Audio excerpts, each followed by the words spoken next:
ሰላም የተወደዳችሁ የስፖርት 365 ዝግጅታችን ነው።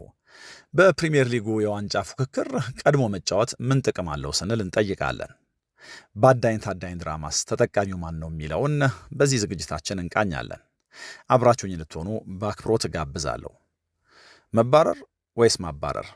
አዳኝ ወይስ ታዳኝ? ናሽናል ጂኦግራፊ ወይ ደግሞ ፖሊስና ህብረተሰብ ላይ ሲሆን ትርጉሙ ሌላ ነው። ተባራሪው ሁሌም የመበላት ስጋት ያለበት ነው። አባራሪው ደግሞ ገዢ፣ በጣም ዶሚናንት ነው። ግን ደግሞ አባራሪው ትንሽ ስቴፕ ከሳተ፣ ትኩረቱን ቃጣ፣ ጾሙን ማደሩ ነው። ፖሊስም አባራሪ ነውና መረጃውን ካዛባ ወንጀለኛው አይያዝም፣ ወንጀለኛው ያመልጣል። በእግር ኳስ ግን የዚህ አዳኝ ታዳኝ ድራማ ከዚህ ትርጉሙ ትንሽ ለየት ያለ ይመስላል። ምክንያቱም መሪው ቡድን ዙሪያውን በሚገባ ከቃኘ፣ ራሱን መግዛት ችግር ካልሆነበት ሁል ጊዜም ቢሆን አድቫንቴጅ አለው። ከዚህ ከፊክስቸር ጋር ተያይዞ ቀድሞ የመጫወት ጉዳይ አድቫንቴጅ አለው የለውም የሚለው በጣም ብዙ ተጫዋቾች የሚነጋገሩበት፣ አሰልጣኞች ብዙ የሚያሰላስሉት ነገር ስለሆነ ቀድሞ ከመጫወት ካለመጫወት ጋር በተለይ የዋንጫ ተፎካካሪዎች ብዙ ይሉበታል። ተጋጣሚያችን ማን ነው ከሚለው ይልቅ የዋንጫ ተፎካካሪያችን ከኛ በፊት ነው ከኛ በኋላ ነው የሚጫወተው የሚለው ላይ የበለጠ ትኩረት ያደርጋሉ። ስለ 90 ደቂቃ ጨዋታ ከሆነ የምናወራው በ90 ደቂቃ ጨዋታ ትንሽ ከዚህ አሁን ከምንለው ሰፊ ኮንሰፕት ለየት ያለ ነገር ቀድሞ መጫወትና ኋላ መጫወት ሊሰጡን ይችላሉ። የ90 ደቂቃ ኳስ በሚመራው ቡድን እርጋታና በሚያባረረው ቡድን ጥድፊያ መካከል ያለ ነው። ወረቀት ላይ ወይ ደግሞ ስኮር ቦርዱ ሲምፕሊ ቁጥር ሊያሳየን ይችል ይሆናል። ሜዳ ላይ ግን እንደው እነዚህ ቀላል በሚል የገለጽናቸው ቁጥሮች ተጫዋቾቹ ላይ፣ የልብ ምታቸው ላይ፣ ደጋፊዎቻቸው ላይ በጣም ብዙ ነገር የመቀየር አቅም ያላቸው ናቸው። ከዚህ 90 ደቂቃ ጨዋታ አንጻር ተነስተን ለምሳሌ እግር ኳስን ከመሪነትና ከተመሪነት አንጻር እንየው ካልን ለምሳሌ ቀድሞ ጎል የሚያገባው ቡድን የስቴዲየሙን መንፈስ የመቀየር አቅም አለው። በዚህ በራስ መተማመን በእጅጉ ከፍ ይላል። የሚመራው ቡድን ሳይኮሎጂካል አድቫንቴጅ ይኖረዋል ማለት ነው። ስለዚህ እንደ አስፈላጊነቱ የጨዋታውን ስልተ ምት ዝግ የማድረግ፣ ጨዋታውን በሚገባ የማስተዳደር፣ ጊዜ የመግደል እና ደግሞ ተጋጣሚዎቹ ያልተገባ ሪስክ እንዲወስዱ የማስገደድ አቅም ይኖረዋል። እያንዳንዱ ፓስ በጣም ሜዠርድ ይሆናል። እያንዳንዱን እንቅስቃሴ በደንብ ካልኩሌት አድርገው ያደርጉታል። ስለዚህ መሪነት እዚህ ጋር እንደዚህ ያለ አድቫንቴጅ አለው። ግን ደግሞ መሪነት በራሱ የሆነ አይነት ፍራጃይል ኔቸር አለው። ምክንያቱም እንደዚህ ያለው አድቫንቴጅ ከፕሬሸር ጋር ስለሆነ የሚመጣው የሚመራው ቡድን ሁል ጊዜም ሉዝ የማድረግ ፍርሃት፣ የመሸነፍ የያዘውን ነገር የማጣት ፍርሃት አለበት። በዚህ ምክንያት እንዳልኩት በ90 ደቂቃ እንቅስቃሴ ሲሆን መሪነታቸውን ለማስጠበቅ ሲሉ ተጫዋቾች በጣም ወደ ኋላ ሲያፈገፍጉ፣ በጥንቃቄ ሲከላከሉ ወይ ደግሞ መሪነታቸውን ላለማጣት ሲሉ ተጋጣሚውን ወደ ማጥቃት ሲጋብዙት እናያለን።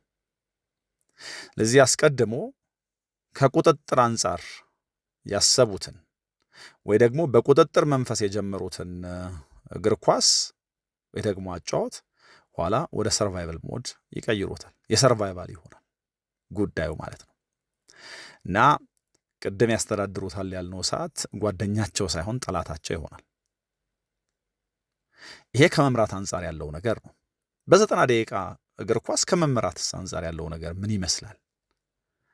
ለምሳሌ ወዳቻ ለመምጣት የሚጥረው ወይ ደግሞ እየተመራ እንደው በጎል ለመስተካከል የሚጫወተው ቡድን ሁልጊዜም የሚጫወተው ከሰዓት ጋር ነው እና በጥድፊያ ውስጥ የተጫዋቾቹ ኢንስቲንክት የበለጠ ሻርፕ የመሆን እድል አለው።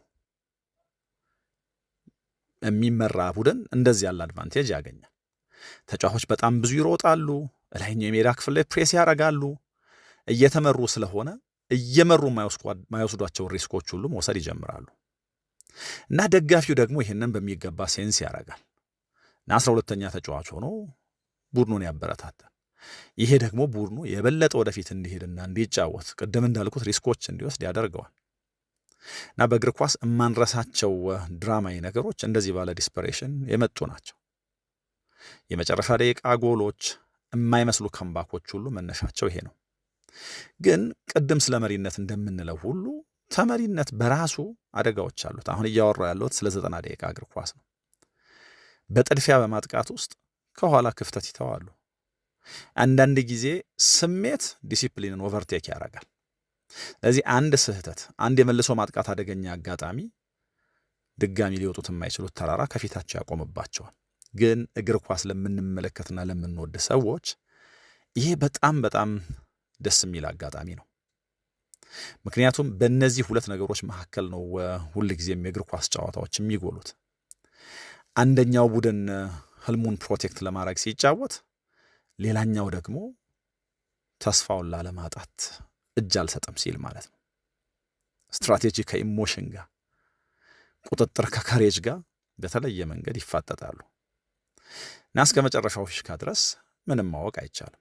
በዚህ ምክንያት እግር ኳስ ውስጥ የዋንጫ ፉክክሮች እንደው በሆነ አይነት መንገድ ቀላል መስለው እንኳ የቴብሉ ላይ የደረጃ ሰንጠረዡ ላይ ቢታዩ የአንደኛውን ቡድን ከፍታ የሌላኛውን ደግሞ ዝቅታ ቢያሳዩ ግን ደግሞ ውስጣቸው በጣም ብዙ ነገር አለ እና እንዳልኩት እግር ኳስ ለምናይ ሰዎች እንደዚህ ያለው ነገር በጣም ፋሲኔት የሚያደርግ ሳይኮሎጂካል ማራቶን ነው። ከ90 ደቂቃ ግን ወጣ ብለን ደግሞ እንደው በዋንጫ ፉክክር ውስጥ ያለውን ነገር ስኒ ከመሪነትና ከተመሪነት አንጻር ቀድሞ መጫወት ኋላ መጫወት ምን ያመጣል ወይ ደግሞ ምን ጥቅም አለው ምን ጉዳት አለው የሚለውን በተዋረድ እንድናይ ፈልጌ ነው። እንግዲህ በዋንጫ ፉክክር ውስጥ መሪ ቡድኖች ሁልጊዜም ቢሆን በመሪነታቸው የተነሳ የሚሰማቸው የሆነ አይነት መኩራራት አለ፣ የሆነ አይነት ኦቶሪቲ አለ። ምክንያቱም መሪ ለመሆንና እዚህ ቦታ ለመቀመጥ ለረጅም ጊዜ ነገሮችን በትክክል ማድረግ ነበረብን ወይ ደግሞ ስላደረግን ነው እዚህ ጋር የተገኘ ነው የሚል የሆነ አይነት ስሜት እና ይሄንን የቁጥጥር አድቫንቴጅ፣ ይህንን የመግዛት አድቫንቴጅ መሪ ቡድኖች ያገኙታል እና እያንዳንዱ ጨዋታ መሪነታቸውን ፕሮቴክት የሚያደርጉበት ኦፖርቹኒቲ፣ እድል፣ አጋጣሚ እንደሆነ ነው የሚያስቡት እና በዚህ ምክንያት በጠባብ የጎል ልዩነት እንኳን ያሸነፏቸው ጨዋታዎች ህልማቸውን የማስቀጠል አቅም አላቸው። ይህንን አሁን በፕሪሚየር ሊጉ ከሚመራው አርሰናል ጋር አገናኙት። ቅድም ያልኳቸውን ወይ ደግሞ በዝርዝር ያነሳኋቸውን ነገሮች ወይ ደግሞ መሪነት ያለውን አሁን መጨረሻ ላይ ያነሳሁትም በጠባብ የጎል ልዩነት እንኳን አሸንፎ ህልምን የማስጠበቅ ጉዳይ።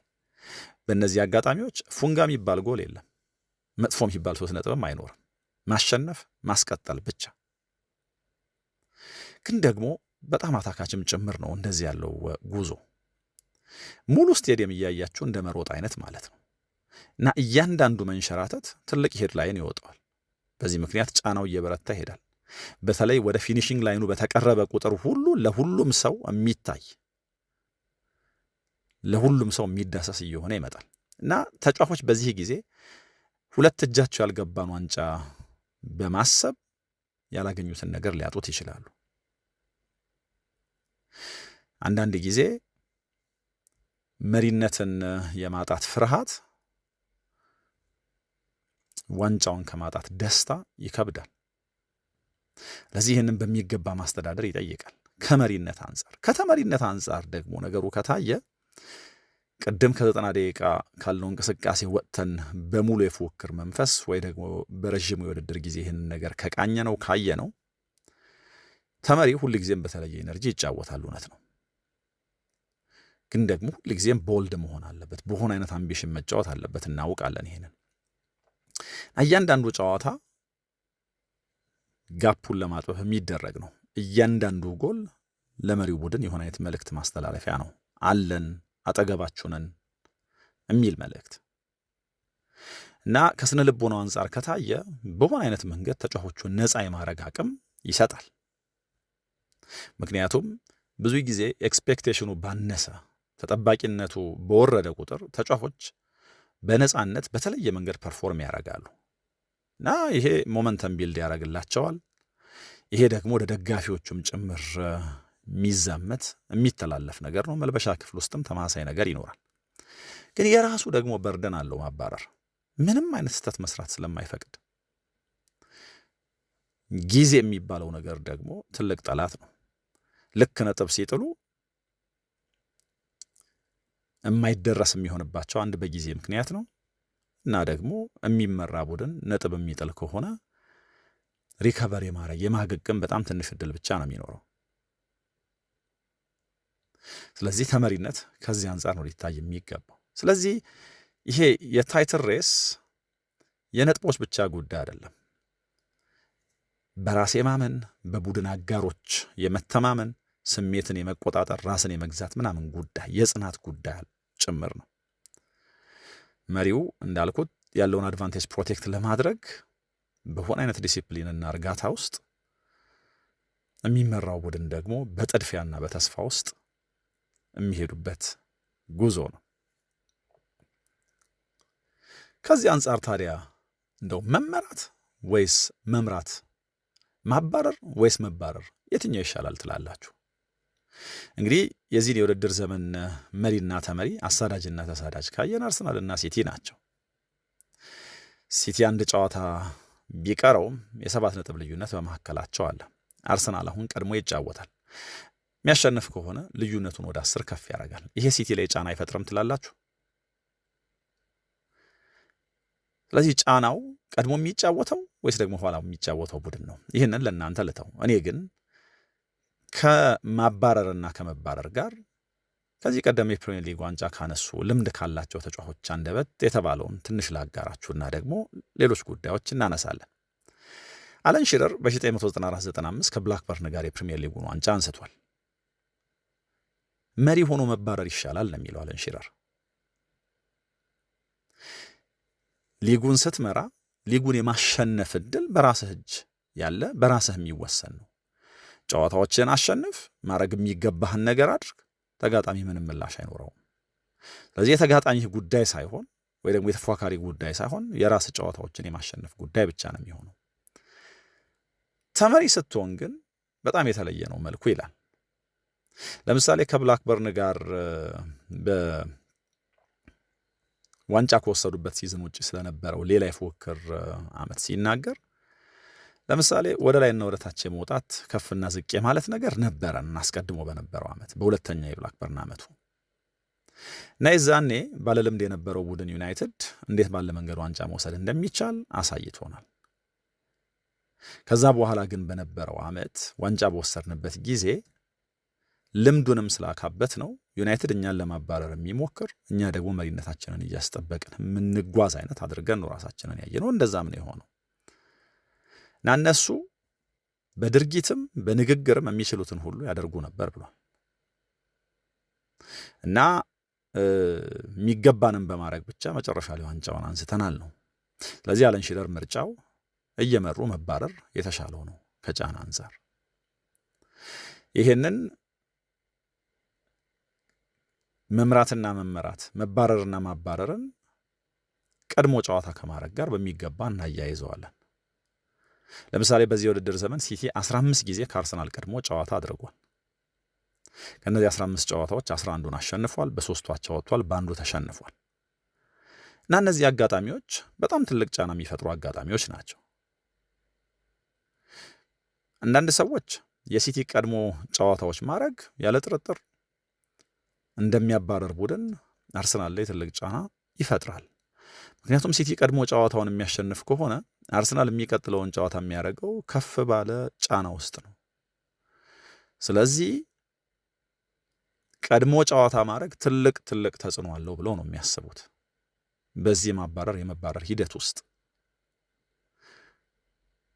ቀድሞ የሚጫወተው ቡድን የተሻለ አድቫንቴጅ አለው ብለው በጣም ብዙ ሰዎች ያምናሉ። ቁጥሮች ታሪክ ምን ይላል የሚለውን አስመለክታችኋለሁ። እንግዲህ ባለፉት 3 ዓመታት ሁሉ የፕሪሚየር ሊጉ ሁለተኛ እየሆነ የጨረሰው አርሰናል እንደ ቀድሞ ተጫዋቹ ማርቲን ኪዮን ገለጻ ቀድሞ መጫወት አለመጫወትን ለጊዜው ተወትና አድርገውና በዋናነት ዋንጫ እንዳያነሳ የሚያደርገው ነገር ጫና የመቋቋም አቅሙ ነው የሚለው። የቡድን አጋሮቹን እንዴት ባለ መንገድ ያምናል፣ እንዴት ባለ ጽናት ነው የሚጫወተው የሚለው በጣም ወሳኝ ነው። እያንዳንዱ ጨዋታ ከዚህ አንጻር ትልቅ ትርጉም አለው ነው። እንደ ስቲቭ ብሩስ አይነት ደግሞ ሰዎች አርሰናል ነገሮችን ትክክል እየሰራ እንደመጣ ከመሰከሩ ከተናገሩ በኋላ ትልልቅ ተጫዋቾቻቸው ፐርፎርም የሚያደርጉበት መንገድ ነው የዋንጫ ጉዞውን የሚወስነው። እኛን ለምሳሌ ኤሪክ ኮንቶና ነበረንና የሆነ ችግር ውስጥ በገባን ቁጥር ሁሉ ኮንቶና ከችግር ያወጣናል የሚል መተማመን ነበረን። ስለዚህ የትልልቅ ተጫዋቾቻቸው ተጽዕኖ በጣም ይወስነዋል ይላሉ። ቅድም ያነሳሁት ማርቲን ኪዮን ደግሞ በሌላኛው ሐሳቡ የመባረር ጉዳይ እንዳለ ሆኖ እርስ በርስ በሚደረጉ ግንኙነቶች ወቅት አሸናፊው ቡድን በውድድር ዘመኑ የተዘጋጁትን ዋንጫዎች ከማንሳት ካለማንሳት ጋር የሚገነባው የተለየ አድቫንቴጅ አለ ብሎ ያምናል። እሱ የ1998-99 አጋጣሚ በምሳሌነት ያነሳል። ያኔ ዩናይትድ፣ አርሰናልና ቸልሲ ለዋንጫ የተፎካከሩበት ጊዜ ነው እና አርሰናል በኤፍኤ ካፑ በጭማሪ ሰዓት በዩናይትድ 2-1 ተሸነፈ እና በዚያ ውድድር ዘመን ዩናይትድ የሶስትዮሽ ዋንጫ አሳካ፣ የፕሪሚየር ሊጉን፣ የሻምፒየንስ ሊጉንና የኤፍኤ ካፑን። ስለዚህ አሁን ማርች 22 ሁለቱ ቡድኖች አርሰናልና ሲቲ በካራባኦ ካፕ ፍጻሜ ሲገናኙ ያሸነፈው ቡድን ብዙ የማሳካት አቅም አለው ብሎ ያምናል። ማስረጃዎችስ ግን ምን ይላሉ? ቅድም ካልነው የእንዳለን ሺረር አይነት ሰዎች ሐሳብ በተለየ ማስረጃዎችስ ምን ይላሉ? እንግዲህ አርሰናል በጣም በምቾት በ7 ነጥብ ልዩነት ይመራል። በሁለቱ ቡድኖች መካከል ከካራባኦ ካፑ ውጪ በፕሪሚየር ሊጉ ኤፕሪል 19 የሚደረግ ተጠባቂ ጨዋታ አለ። እስከዛ ያሉት ጨዋታዎች ግን የዋንጫውን መዳረሻ በደንብ የመወሰን አቅም እንዳላቸው ሳንረሳ አርሰናል መሪነቱን ማስጠበቅ ይችላል ወይ ደግሞ ሲቲ ነጥቡን ያጠብኋል እናያለን። ፖል ሜርሰን ግን እንደዚህ ባለው ጊዜ ይሄ የቀድሞ የአርሰናል አማካይ ነው፣ እንደዚህ ባለው ጊዜ እየቀደመ ጨዋታ የሚያደርገው ቡድን የተሻለ አድቫንቴጅ አለው። ከዚህ አንጻር እስካሁን ድረስ ሲቲ የተሻለ እድል አግኝቷል ነው እንግዲህ በሜርሰን እይታ። ሜርሰን ይህንን ያለው አርሰናል ከወልቭስ ጋር 2-2 ከተለያየበት ጨዋታ በኋላ ነው። የካቲት አጋማሽ ላይ የካቲት 18 ገደማ እና ቀድሞ የሚጫወተው ቡድን ዋንጫውን የማንሳት ትልቅ እድል ያለው ነው አባባሉ።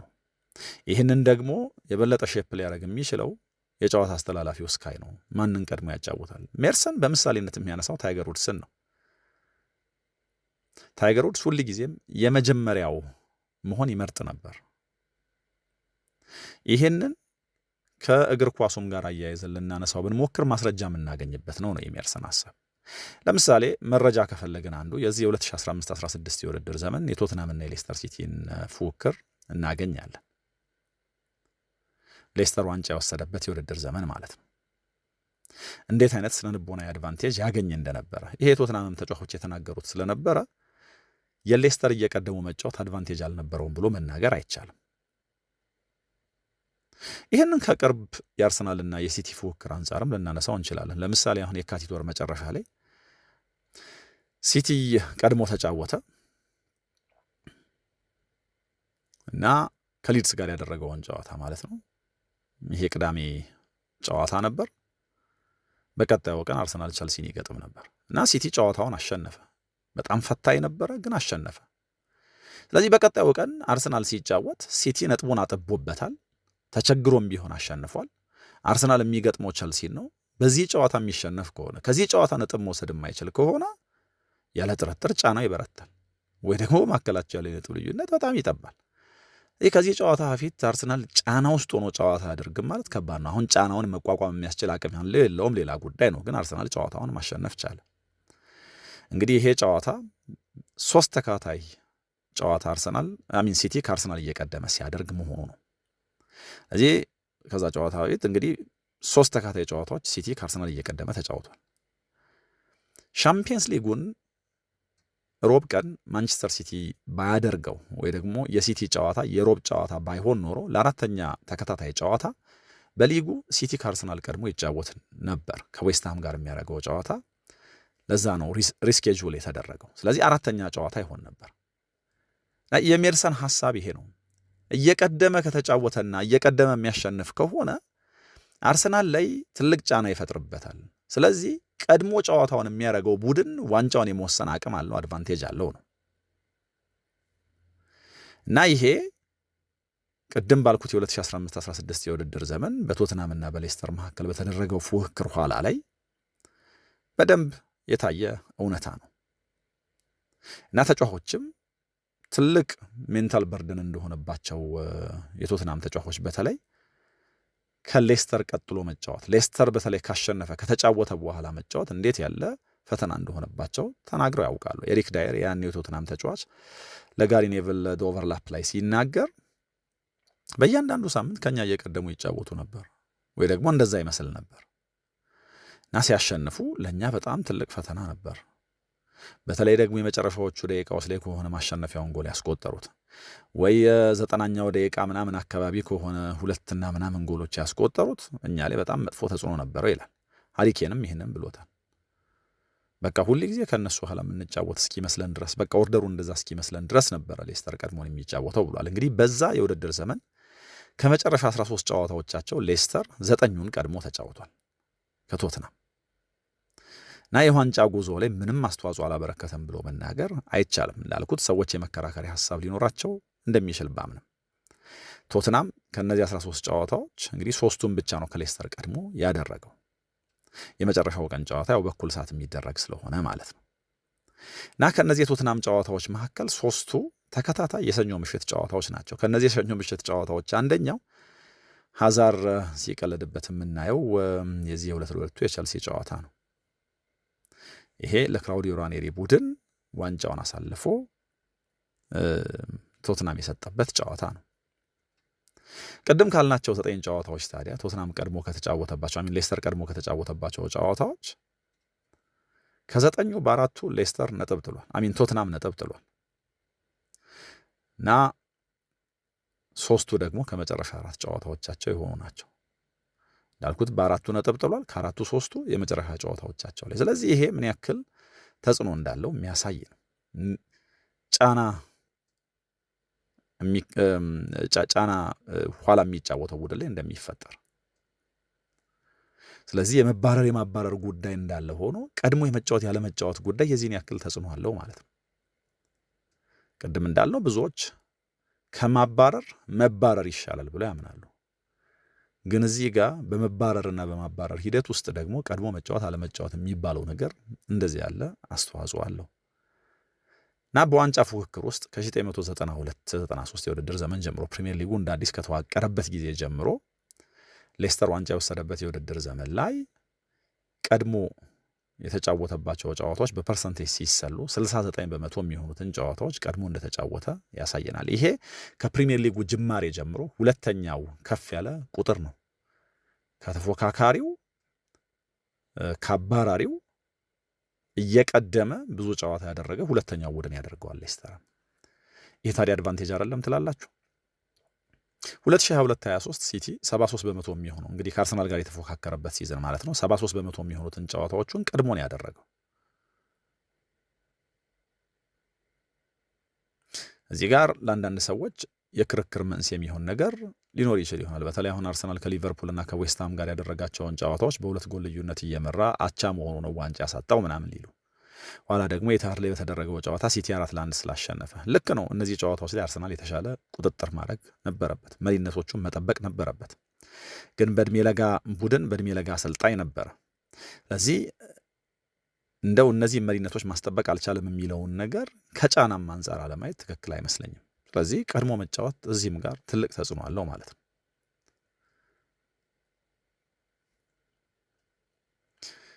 የዋንጫ ጉዞን በተመለከተ በእርግጥ ከመባረርና ከማባረር ቀድሞ ከመጫወትና ካለመጫወት ጋር ሌላ ሊረሳ የማይገባው ነገር ሁሉም የዋንጫ ተፎካካሪ የየራሱ መልክ አለው።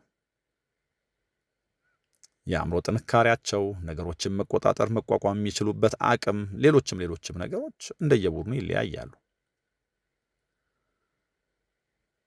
ስለዚህ እንደው ምን አይነት ሳይኮሎጂካል አድቫንቴጅ አለው ዲስአድቫንቴጅ አለው የሚለውን ከነዚህ ቡድኖች አንጻር በተለየ መንገድ እንድናይ እንገደዳለን። ምክንያቱም ያው ይሄ ናሬቲቭን ማሸነፍ ወይ ደግሞ መሸነፍ ሊቀይሩትም ጭምር ስለሚችሉ ይህንን የምለው ለምሳሌ የሚያባረረው ቡድን ወይ ደግሞ ሁለተኛ የሚጫወተው ቡድን ሲያሸንፍ መጣንባችሁ አለን ፉክክር ውስጥ አለን፣ አሁንም ስህተት ከሰራችሁ ያነፈነፍን ነው አንምራችሁም አይነት መልእክት ያስተላልፍና መሪው ላይ ጫና ይፈጥራል። በዚህ መንገድ ናሬቲቭ ይለወጣል። የሚመራው ወይ ደግሞ ዋናውን ቡድን እየመራ ያለውን ቡድን ለመድረስ የሚተረተረው ቡድን ሲያሸንፍ፣ ለዚህ ናሬቲቭ በማሸነፍና በመሸነፍ ሊቀየር ይችላል። ቅድም ያልነው እውነታ ማይቀየር ቢሆንም መሸነፍ እንደ ዲስአድቫንቴጅ ይቆጠራል። ማሸነፍ ደግሞ ራሱን የቻለ ትልቅ ኦፖርቹኒቲ ይዞ እንደመጣ ነገር። ቅድም ለምሳሌ ሃሪኬን እየቀደሙ ከኛ ጨዋታ ያደርጋሉ ብሎ ነበር እና በዛ 2015-16 በተፎካከሩበት የውድድር ዘመን ሌስተር ቀድሞ ተጫወተና ከዌስትሃም ጋር አቻ ወጣ እና በመጨረሻው ደቂቃ ነው ከመሸነፍ ፔናልቲ ያስቆጥሮ ሌስተር ባቻ ውጤት ከዌስትሃም ጋር ያደረገውን ጨዋታ ያጠናቀቀው እና ኬን ቶትናም ኋላ ስለነበረ የሚጫወተው በቃ አለን እየመጣንባችሁ ነው አይነት መልእክት አስተላለፈ። እንደው ኢንስታግራም ፔጁ ላይ የአንበሳ መንጋ ምናምን ያለበት ፎቶ ለቀቀ እና ምንም አይነት ስህተት ብትሰሩ እድሉን ለመጠቀም በቅርብ ርቀት ነን የሚል መልእክት ነው። ስለዚህ አንዳንድ ጊዜ ማባረርን ከማሸነፍ ጋር ወይ ደግሞ ቡድኖች በመደዳ የሚያሸንፉ ከሆነ እንደ አድቫንቴጅ የሚወስዱት፣ በመሸነፍ ውስጥ ደግሞ ናሬቲቭን የሚቀይሩ ሰዎች አሉ። ወይ ደግሞ እንዳልኩት ናሬቲቭ በማሸነፍና በመሸነፍ ሊቀየር ይችላል። ግን ቅድም ያልኩት እውነታ አሁንም የሚቀየር አይመስልም። ለሚኬል አርቴታ ግን ማሸነፍና መሸነፍ የሚለው ነገር በዚህ ቀድሞ በመጫወት ባለመጫወት፣ በመምራት በመመራት ውስጥ ምን አይነት ስሜት እንዳለው ግልጽ እንኳን ባይሆን ከንግግሩ በጣም በተደጋጋሚ ሲላቸው ከሰማናቸው ነገሮች መነሻ ሊጉን ለማሸነፍ በእያንዳንዱ ረገድ ኤክሰፕሽናል መሆን ይጠይቃል የሚል ጽኑ አቋም እንዳለው ነው። ምክንያቱም በጣም ጠባብ ስለሆነ ማሪጅ ነው። በዚህ ውድድር ዘመን አርሰናል ዋንጫ ማንሳት ካለበት ቅድም ያልናቸውን ነገሮች ሁሉ ጨምቀን የሆነ መደምደሚያ ላይ እንድንደርስ እንገደዳለን። አንደኛው አሁን እንደሚመራ ቡድን የራሱን እድል በራሱ ነውና የሚወስነው ተጋጣሚው የመድረስ ተስፋ እንዳይኖረው ጨዋታዎችን ማሸነፍና ማሸነፍ ብቻ ነው አንደኛው። ሁለተኛው ነጥብ ቢጥል የሆነ አይነት መንገራገጭ እንኳን ቢገጥመው አሁንም ላይክ የመጨረሻውን እርምጃ መራመድ እንደሚችሉ በማሰብ በተለየ ቁርጠኝነት ጫናን ተቋቁሞ ለመጫወት መሞከር ነው። በተለይ ደግሞ ተጋጣሚያቸው የቀደመ ጨዋታ ባደረገና ባሸነፈ ቁጥር ተጋጣሚያቸው እንዳደረገ ማድረግ እንደሚችሉ በማመን ጫናን የመቋቋም አቅም መገንባትና ጨዋታዎችን ማሸነፍ ነው። እነዚህን ነገሮች በሚገባ ማስተዳደር የሚችሉ ከሆነ ቀድሞ መጫወትና ሁለተኛ መጫወት የሚለው ነገር ምናልባት ከነዚህ ነገሮች በኋላ የሚመጣ ይሆናል። ጥርጥር የሌለው ነገር ግን ልክ ነው፣ ከመመራት መምራት ይሻላል። በተለይ ደግሞ መሪነቱ ጤናማ ሲሆን፣ ምክንያቱም የተወሰነ ስተት እንኳን ቢሰራ ያንን ስተት ማካካስ የሚያስችል የነጥብ ድምር ስለሚኖር የማገገም እድል ስለሚሰጥ ተመሪው ቡድን ይሄ እድል የለውም። ከዛ ግን ምንም ጥርጥር የሌለው ተፎካካሪ ከተጫወተ በኋላ ከመጫወት ቀድሞ መጫወት ደግሞ ከነዚህ ታሪካዊ አጋጣሚዎች መነሻ የራሱ አድቫንቴጅ አለው ብዬ አምናለሁ። የእናንተ ሀሳብ ምንድን ነው? ልክ እንደ ፖል ሜርሰን ቀድሞ የሚጫወተው ቡድን ነው ዋንጫውን የመውሰድ አቅም ያለው ብላችሁ ታምናላችሁ? ቀድሞ መጫወት ጥቅም አለው? አባራሪ ወይስ ተባራሪ ትላላችሁ? እናንተስ በዚህ የማሳደድና የመሳደድ ድራማ ውስጥ የትኛው ተጠቃሚ ነው ብላችሁ ታስባላችሁ? ሐሳባችሁን አጋሩኝ። በሌሎች ጉዳዮች ደግሞ ተመልሼ እመጣለሁ። አብራችሁኝ ስለነበራችሁ ምስጋና የላቀ ነው። ሰላም።